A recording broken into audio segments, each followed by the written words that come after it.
Lagot ka, Dunyor.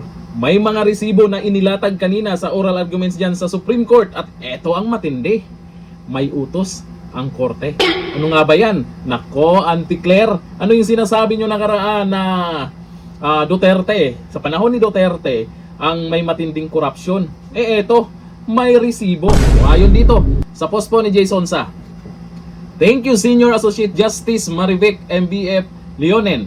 He has requested the Marcos administration to submit to the Supreme Court all the statement of allotment release order or SAROS para sa unprogrammed appropriations with corresponding certification of excess income from Bureau of Treasury. Lahat ng mga pondo na na-release para sa UA. Lahat ng SAROS detailed copies sana ma-release sa public sa mga nagbabantay ng budget. Nako, this is a big win for transparency kasi matagal na natin itong hinahanap. Alam nyo tungkol dyan sa usapin po ng budget. Merong dating congresswoman dyan na paulit-ulit talaga siyang nagsasalita tungkol sa budget na yan. Si former congresswoman Bernadette Herrera. At siyempre, baliwala ng mga buhaya yan. Pero kahit paano ngayon, eto, napag-usapan na sa korte. Eto ang dagdag sa post ni Jason Sa.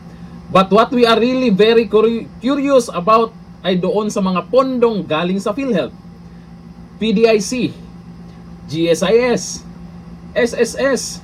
Magkano kaya ang napunta sa flood control projects? Lalo na sa GOS flood control projects, if any. Naku po. Simula pa lang naman yan. Tuloy-tuloy na yan. Kaya dito sa mga resibo na ilatag dyan sa Supreme Court, kagaya nito. O ano, Auntie Claire, kaya pa ba?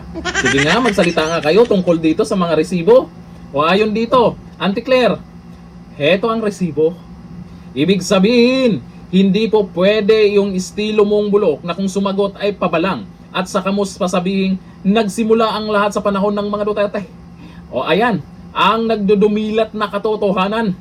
Bukod tanging sa panahon lamang ni BBM, naglipa na ang budget insertions and program allocations for future release by the President, disbursement through congressional release, etc., etc., etc. mo sa baga mo yan, Auntie Claire. Auntie Claire, paano yan? Siyempre, hindi naman basta-basta maglalatag sila ng mahihinang ebidensya dyan.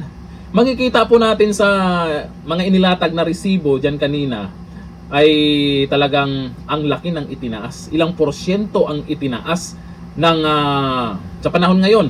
Yung budget, iwan lang natin kung saan napunta. Tinalo pa sa panahon ni dating Pangulong Duterte. Samantalang, yun yung talagang kailangan ng budget. Dahil may pandemic. Kahit paano, good news po ito na napag-usapan po dyan sa Supreme Court. At naka-live pa ha.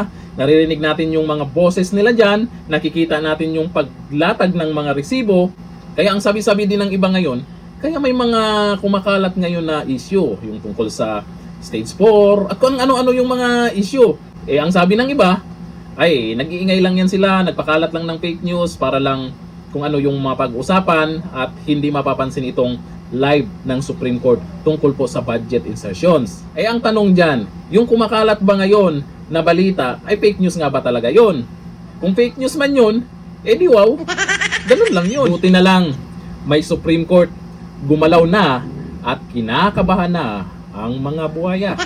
Dito na lang, thank you. Bye-bye.